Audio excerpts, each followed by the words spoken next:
வணக்கம். ஆகாஷ்வாணி புதுச்சேரி செய்தி சுருக்கம் வாசிப்பவர் சரவணகுமார்.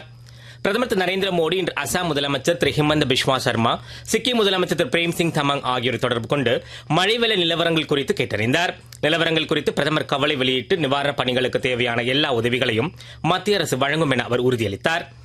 ஜம்மு காஷ்மீரின் உத்தம்பூர் ஸ்ரீநகர் பாரமுல்லா ரயில் பாதை திட்டத்தின் ஒரு பகுதியாக உலகிலேயே மிக உயரமான இடத்தில் கட்டப்பட்டுள்ள செனாப் ஆற்று பாலத்தை பிரதமர் திரு நரேந்திர மோடி வரும் 6ஆம் தேதி திறந்து வைக்கிறார்.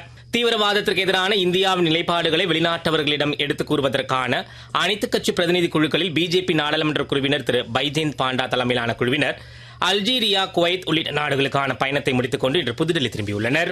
போலியோவை தொடர்ந்து தொழுநோயை முற்றிலுமாக ஒழிக்கும் பாதையில் நாடு பயணித்து வருவதாக மத்திய சுகாதார அமைச்சர் டாக்டர் ஜே.பி. நட்டா கூறியுள்ளார்.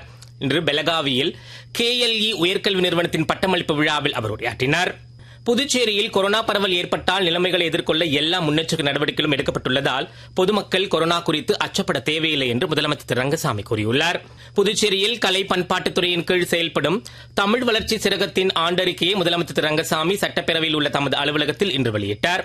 புதுச்சேரியில் மத்திய அரசின் விக்சித் கிருஷி சங்கல்ப் அபியான் பிரச்சார இயக்கம் அரியூர், பங்கூர் ஆகிய கிராமங்களில் இன்று நடைபெற்றது.